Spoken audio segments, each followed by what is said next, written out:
E o mercado de criptomoedas está dando sinais de que pode estar revertendo a queda em que a gente vinha nos últimos dias. Vou estar falando disso nesse vídeo, vou estar atualizando a análise gráfica do Bitcoin, a análise dos eventos macroeconômicos. Mercados americanos reagiram bem hoje após o dado de inflação vir abaixo do esperado e reacender as esperanças de cortes de juros por parte do Fed. É disso que eu vou falar nesse vídeo. Vou estar atualizando também a análise de sentimento do Bitcoin, a análise dos gráficos das principais criptomoedas do mercado. Vou estar atualizando as notícias, mas antes de continuar, pessoal, primeiramente não deixem de se inscrever aqui no canal Criptográfico no YouTube, ativar o sininho para receber as notificações, deixar o like aí embaixo para dar aquela força, deixar seus comentários aí embaixo, se inscrever aqui no canal Criptográfico se ainda não são inscritos, porque aqui praticamente todos os dias a gente está atualizando a situação do mercado. E pessoal, se vocês querem receber notícias do mercado de criptomoedas importantes em primeira mão, não deixem de seguir o nosso canal no Telegram. Vai estar aí no primeiro comentário desse vídeo, tá? Vai estar fixado no topo dos comentários e bora lá para falar do que interessa. Vamos falar aí do mercado hoje. E pessoal, começando aqui pelo gráfico do Bitcoin, como sempre, tá? Gráfico do Bitcoin, meus amigos. A impressão que eu tenho é que o Bitcoin está formando aqui um ombro, cabeça, ombro invertido. O volume de negociação não está muito convincente, tá? Mas tudo está indicando que o Bitcoin está revertendo aquele movimento de queda dos últimos dias. A gente consegue fazer um desenho bem bonitinho aqui, né? Alguém comentou no vídeo de ontem que eu só vejo ombro, cabeça, ombro e topo duplo, fundo duplo, né? E é mais ou menos isso mesmo, tá? Mas é porque esses padrões costumam ser bastante assertivos aí para reversão, tá? Então por isso que eu gosto muito deles. E se o Bitcoin conseguir superar a região ali dos 84, tá? Vamos colocar 84, ele vai confirmar aqui esse ombro, cabeça, ombro invertido com alvo ali na região dos 90 mil dólares aproximadamente. Lembrando, pessoal, que a gente tem um probleminha, tá? A região dos 90 mil dólares agora, ela virou região de resistência, ela era suporte, né? Ou seja, ela impedia que o mercado caísse abaixo dela e agora impede aí que ele suba, tá? A gente viu o Bitcoin tentando passar acima dos 90 mil dólares aí nos últimos dias por algumas vezes, né? Ali no dia 2 de março, quando o Trump soltou aquela notícia, aquele post, não, nem foi no Twitter, foi no Truth Social, que é a rede social dele, tá? Bitcoin subiu ali forte naquele dia, bateu nos 90 mil, mas não conseguiu ficar acima. A mesma coisa foi ali no dia 6 de março, né? Quando ficou claro ali que teria a assinatura da reserva estratégica de Bitcoin, aquela coisa toda. Bitcoin foi lá nos 90 mil dólares de novo, mas ele não conseguiu passar. Então, o que eu vejo aqui é um possível movimento de o Bitcoin buscar a região ali dos 90 mil dólares, mas existe um grande risco de quando ele chegar lá, ele fazer um movimento contrário e voltar a cair, tá? Porque as últimas vezes em que ele chegou nessa região, ele não conseguiu passar, tá? Isso que eu tô falando, pessoal, é no gráfico aí de 1 hora, tá? Então, tempo gráfico aí mais rápido, né? Se a gente quiser aí ter uma perspectiva para as próximas semanas ou dias, né? Mais dias, a gente pode olhar aqui o gráfico diário, tá? Ele dá essa visão pra gente. Quando a gente vai aqui pro gráfico diário, a gente ainda tem aquele topo duplo que o Bitcoin rompeu aí alguns dias atrás, e o alvo está lá na região dos 73, 74 mil dólares. Então o gráfico continua dizendo que o Bitcoin tem mais probabilidade de cair. Então se eu fosse resumir aqui, o que está parecendo, tá? Um cenário aí que parece bem plausível é de o Bitcoin subir, retestar essa região aqui próximo dos 90 mil dólares de novo, para depois voltar a cair, talvez buscar aí a região dos 74, tá? É um cenário, viu, pessoal? Não quer dizer que vai acontecer exatamente isso, mas dado que nos tempos gráficos menores a gente tem padrões indicando alta, até pelo menos os 90, e nos tempos gráficos maiores a gente tem uma resistência muito forte nos 90, um ponto decisivo, é um cenário aí que ele faz muito sentido, tá? Vamos ver aí se isso acontece, tá? Mas em termos de gráficos aqui, eu estou otimista para as próximas horas aí, eu vejo possibilidade de recuperação do Bitcoin, tá? E pessoal, temos uma coisa boa acontecendo, as bolsas americanas hoje tiveram um dia aí de alta, né? Não foi um dia de queda como estava sendo aí as últimas semanas aí, os últimos dias, só queda, queda, queda. A gente fechou um dia de alta, agora os futuros do SP500 estão subindo novamente e pessoal, a gente começou o dia aí meio nervoso, tá? O mercado estava muito ansioso na parte da manhã, o mercado estava com muito medo de que a gente tivesse um dado de inflação acima do esperado, tá? Isso aí poderia forçar o Fed a manter os juros altos por mais tempo, tá? Então o mercado estava com muito medo, porque a gente já tem um cenário em que a gente tem dados mostrando a economia enfraquecendo, né? Se o Fed fosse forçado a manter juros por mais tempo, a gente poderia cair no terrível cenário conhecido como estagflação, que é quando você tem inflação e recessão ao mesmo tempo, tá? E é um cenário bastante complicado, pessoal. Estagflação é quase que uma armadilha aí para os economistas, tá? Porque quando você cai no cenário em que você tem inflação e recessão, você não pode estimular a economia para tirar ela da recessão de forma muito bruta, porque você acaba causando mais inflação e força o Banco Central a subir juros. Então é como se fosse um ciclo vicioso negativo, tá? Que é muito difícil de sair. Então por isso que o mercado tem tanto medo de estagflação. O mercado tem medo de recessão? Tem medo, mas ele já sabe como é que é. Ele sabe que vem a recessão, os preços dos ativos ficam baratos, ele vai lá, compra, o Fed corta juros e tudo sobe de novo. Tá? Agora, cenário de inflação, o mercado também sabe como é que é. O Fed vai subir juros, você tem que estar posicionado aí para ganhar os juros da renda fixa. Tá? Agora, estagflação é um cenário muito difícil de ganhar dinheiro.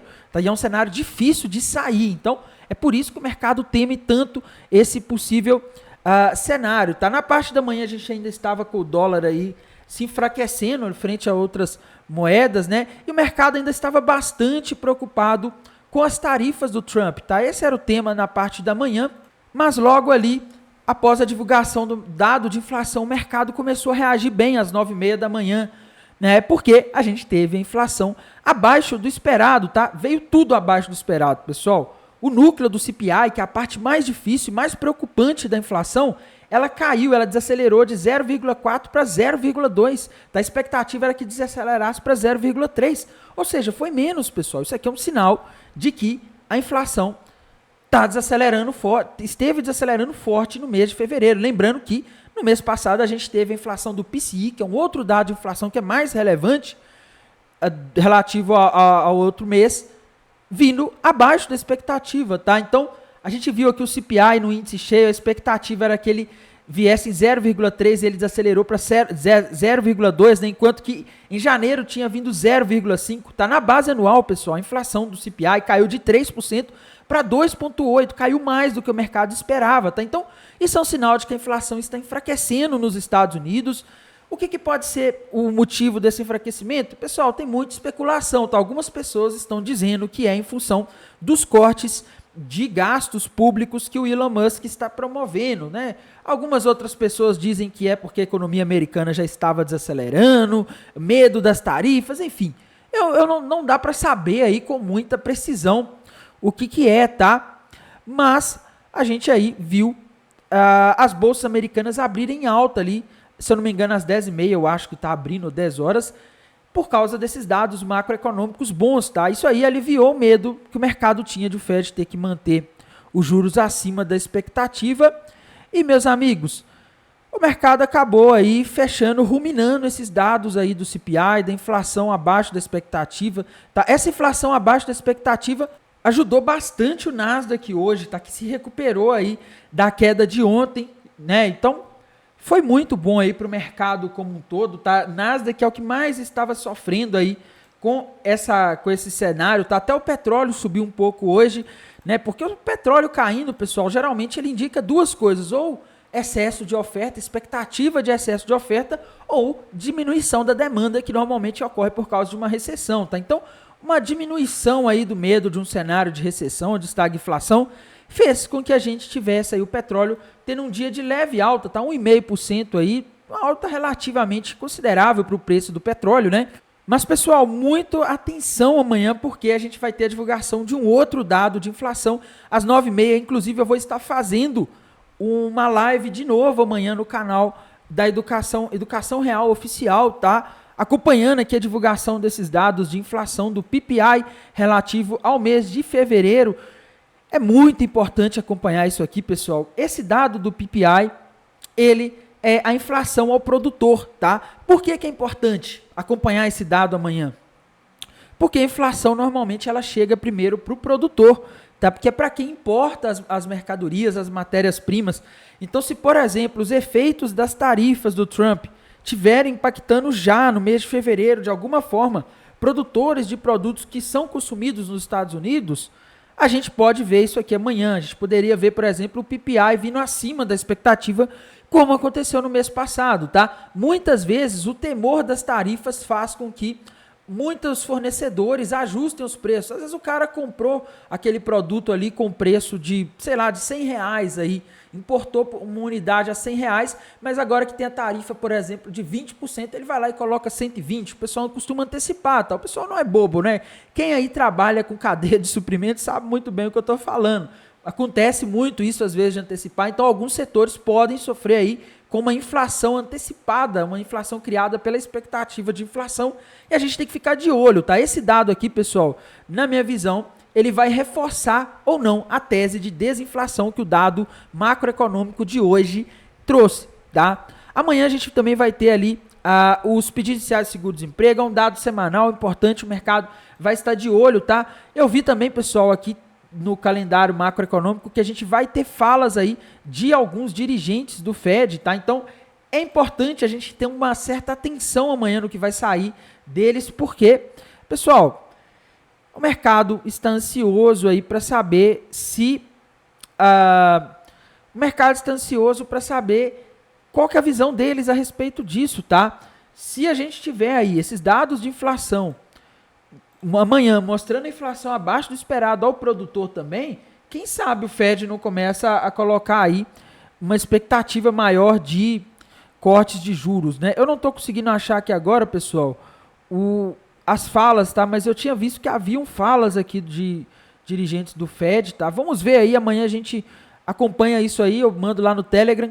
Os indicadores de sentimento, pessoal, voltaram a ficar favoráveis para o Bitcoin, tá? A gente está tendo aí uma queda forte aí nos últimos dias no long short ratio, tá? Aqui é um indicador aí muito importante, né? Alguns dias atrás aí, antes da gente ter aquela queda, a gente tinha o long short ratio subindo e muito forte, né? Ele estava ali na casa dos 3, agora ele está em queda, tá? O que significa que a gente está tendo cada vez menos pessoas proporcionalmente apostando na alta do que apostando na baixa. Então, aí a gente sabe que quando o pessoal começa a abrir posições apostando na baixa, as baleias tendem a jogar o mercado para cima, tá? A gente tem o Open Interest aqui oscilando, tá? Ele abaixou um pouco aí nas últimas horas, agora ele tem subido, né, nessa última hora, tá? E o Funding Rate está baixo aí também, o que favorece a alta do mercado. E para a gente saber onde as baleias podem tentar jogar o Bitcoin para tomar o dinheiro da galera, a gente tem que ver o mapa de calor dos últimos 7 dias, tá? Ele é muito preciso para identificar isso. Inclusive, pessoal, hoje tinha liquidez ali na região dos 84.400, tá? E o Bitcoin foi lá e buscou aí nessa tarde, tá? Então vejam como que esse mercado, ele é mau, né? Ele não é um mercado fácil não, tá?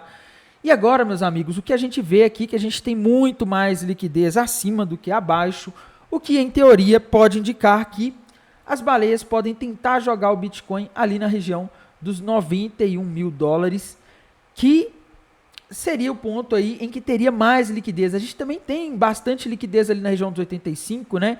Abaixo a gente tinha bastante aí nos últimos dias, mas com essa subida, nas últimas horas, né? Mas com essa subida do mercado, pode acontecer de o pessoal ter começado a fechar essas posições aí apostando na alta, tá? E se o pessoal começa a fechar porque está com lucro, o pessoal alavancado, você começa a não ter muitos motivos para as baleias jogarem o mercado lá embaixo por enquanto, tá? Então, tô vendo aqui grandes chances de o Bitcoin tentar buscar a região dos 90 mil dólares e aí nos próximos dias ou horas. É lógico que vai depender dos dados de inflação. A gente precisa amanhã ter esse dado de inflação ao produtor lá dos Estados Unidos aí vindo controlado, né? A gente não pode ter uma surpresa nesse dado, senão isso aí levantaria dúvidas aí se a gente está tendo um cenário de desinflação ou não, tá? A gente também não pode deixar de falar, pessoal, das principais criptomoedas do mercado. A gente está tendo aí algumas notícias negativas para Ethereum, tá? Ethereum, pessoal, apesar dos pesares, apesar aí da melhora do cenário para o Bitcoin, a Ethereum não conseguiu invalidar aquele topo duplo com alvo na região dos 1.100 dólares, tá? Quando a gente vai aqui para os tempos gráficos menores, gráfico de 1 hora, não tem nenhum padrão aqui indicando reversão como temos no Bitcoin. Então a situação da Ethereum aí está um cenário bem mais baixista do que o Bitcoin, tá? Quando a gente vai para o gráfico aqui do Ethereum contra o Bitcoin, a coisa não tá legal, pessoal. O Ethereum contra o Bitcoin rompendo o nível de suporte, tá? Galera, isso é importante, tá? Essa região aqui, eu falei com vocês nos últimos vídeos, nas últimas lives, essa região aqui dos 2.640 aproximadamente de Satoshi, é uma região que historicamente ela foi suporte e resistência. Tá? Ethereum está rompendo ela para baixo. Tá? Ethereum está perdendo força contra o Bitcoin. Isso aqui é um perigo, porque se nos próximos dias a gente tiver uma queda do Bitcoin, a chance da Ethereum realmente ir nos $1.100 é grande e não precisa nem falar o quanto isso seria ruim para as altcoins, né? Então o gráfico da Ethereum está péssimo, tá? Ela parece estar aí. Ela ainda, a gente dá para considerar que ela ainda está testando uma região de suporte, mas pessoal, hoje a Ethereum contra o Bitcoin, ela caiu 9%. Aliás, nessa semana, né, ela perdeu 9% de valor contra o Bitcoin. Nesta semana a gente ainda está na quarta-feira, tá? Isso aqui não tá legal, meus amigos. Não tá legal, a situação da Ethereum tá muito preocupante, tá? E se a Ethereum perder valor, como eu disse, as coisas ficam ruins para a maioria das criptomoedas, tá? A gente teve notícia hoje, pessoal, de que a SEC reconheceu as propostas de ETF da Franklin Templeton, eu acho que é assim que se fala, para o ETF de Ethereum, incluindo a proposta de um ETF que vai proporcionar exposição ao staking de Ethereum sem a necessidade de os investidores comprarem Ethereum e fazerem toda aquela loucura de DeFi, de ter que colocar em stake e tal. Tá? A SEC também reconheceu a proposta da Fidelity para o ETF de staking de Ethereum, lembrando que já tem um ETF spot de Ethereum, tá? Então, essas aí foram as notícias do dia para Ethereum, notícias boas, mas parece que não está refletindo muito no preço, tá? Situação da Solana, pessoal, Solana teve aí um dia de leve alta, tá? Solana, como eu disse, já bateu o alvo daquele topo duplo que a gente havia comentado ali nos últimos dias, né? A gente tinha dito aí que a Solana formou um topo duplo, o alvo estava na região ali dos 110, 115, bateu esse alvo agora. Por enquanto não temos aí alvos novos para a Solana nos tempos gráficos maiores. Nos tempos gráficos menores, a Solana pode vir a formar aqui um padrão gráfico conhecido como ombro, cabeça, ombro invertido. Mas para isso ela vai precisar de força, tá? A gente precisa aí que a Solana rompa para cima, aquela região ali dos $131. E se isso acontecer, a gente vai ter alvo para a Solana lá em aproximadamente $143, tá? Mas não rompeu ainda, cuidado. Vamos aí prestar atenção, tá? E pessoal, para Solana a gente teve uma notícia boa aí, saindo ontem na verdade, né? Saiu ontem de noite, eu até postei lá no canal do Telegram, que é a proposta SIMD 228, tá? Que visa reduzir a inflação da Solana até 80% aí da quantidade da inflação que existe no token da Solana. Para quem não sabe, o token da Solana, da rede Solana, ele é extremamente inflacionário, tá? E tem uma proposta na comunidade dessa SIMD 228 que visa reduzir essa inflação. E até ontem, pelo menos, quando eu vi, já tinha obtido mais de 70% de votos a favor, tá? Então a comunidade está engajada. Isso é uma notícia boa para a Solana, porque inflação no token é ruim, né? Quando você tem a criação de muitos tokens. Isso faz com que no longo prazo o preço tenda a cair, já que você vai tendo cada vez mais tokens, e se eles conseguirem aí adotar essa proposta, pode ser muito interessante para o projeto. Então, para a Solana é isso, tá? Está em região de suporte, rompeu 130, ela forma ali um padrão de alta, tá? ADA Cardano, pessoal, eu acho forçado aqui falar em ombro, cabeça, ombro invertido para ADA Cardano. Para mim, ela continua ali com topo duplo, com alvo na região de aproximadamente 55 centavos de dólares, tá? Binance Coin parece estar formando aqui um ombro, cabeça, ombro invertido. Eu não gosto muito do gráfico da Binance Coin, acho que faz muita armadilha, tá? Mas se a gente olhar aqui, pessoal, olha isso aqui, tá? A gente consegue aqui ver um ombro, cabeça, ombro invertido sendo rompido para cima, né? O que é um sinal de alta aí para Binance Coin. Então, se a gente fizer uma projeção aqui de alvo para Binance Coin, a gente vê alvo para ela lá na região de aproximadamente $625, tá? Então, situação da Binance Coin parece legal, tá? Moeda que está com espaço para subir. XRP parece estar formando ali um ombro, cabeça, ombro invertido, tá? Mas ela ainda não rompeu, tá? Para ela romper aqui, ela vai precisar passar aqui dessa região dos $2,27 aproximadamente, que é a última máxima. Se ela fizer isso, aí tem grandes chances da XRP ir buscar a região de $2,60 aproximadamente, tá? Dogecoin também parece estar fazendo aí um ombro, cabeça, ombro invertido, depois de cair muito nos últimos dias, né? Quando a gente olha aqui o gráfico da Dogecoin, pessoal, a gente vê que ela está aí também formando ali um possível ombro, cabeça, ombro invertido. Então, se a gente fizer a projeção aqui, a gente vê alvo para ela lá na região dos 19 centavos. Tron, pessoal, teve mais um dia de queda e a situação da Tron tá meio estranha, tá? Porque ela não tem um padrão gráfico muito definido. O que dá para ver é que essa região em que ela está aqui, essa região dos 22 centavos, é um suporte importante, mas por enquanto sem padrões aí muito claros para fazer projeções de preço, tá? Token Tom, pessoal, teve um dia de alta aí, se recuperando desse movimento de queda, formou também um ombro, cabeça, ombro invertido, igual a gente vê no Bitcoin, a gente vê em várias criptomoedas nesse momento, né? Mas se a gente fizer a projeção, esse Token Tom, pessoal, ele está numa tendência de queda muito ruim, tá? Mas se a gente fizer aqui uma projeção, a gente vê alvo ali lá na região dos 3 dólares e 13 centavos. Será que vai? O que o gráfico está dizendo, tá? AVAX, pessoal, se salvou hoje, conseguiu voltar acima dos 17 dólares, tá? AVAX ontem parecia estar formando ali um topo duplo ali com alvo na região dos 5 dólares e 67 centavos, né? Nos últimos dias a gente teve notícias boas para AVAX, alguns diretores lá, alguns CEOs renunciaram ao cargo, isso animou a comunidade. Tivemos pedido de ETF de AVAX, né, do token Avalanche, e aqui nos tempos gráficos menores a impressão que dá é que a AVAX rompeu para cima ou está rompendo um possível ombro, cabeça, ombro vertido, padrão que normalmente indica reversão de uma tendência de baixa para uma tendência de alta, né? Então pode ser que a gente tenha aí a AVAX indo buscar o alvo desse ombro, cabeça, ombro vertido, que se a gente fizer uma projeção estaria lá na região de aproximadamente 23 dólares, tá? Mas a gente vai precisar de uma demonstração de força aqui, ela precisa ir um pouco acima aqui dos 19,50 para a gente ter mais confiança aí nesse movimento, tá? Mas no geral, a AVAX aí tá interessante, tá? Ela tá com um sinal legal. AVE, pessoal, infelizmente a AVE aí teve mais um dia de queda, mesmo com o mercado todo subindo, ela tá conseguindo se segurar no suporte por enquanto, mas não tá legal, tá? A gente não tem padrões indicando alta para a AVE por enquanto, igual a gente tem ali para a AVAX ou para algumas outras criptomoedas, tá? Pendle também parece ali ter tentado formar um ombro, cabeça, ombro invertido, mas sem sucesso, tá? Ela acabou falhando ali na missão. Outra moeda importante aí que a gente não pode deixar de comentar, pessoal, SUI, tá?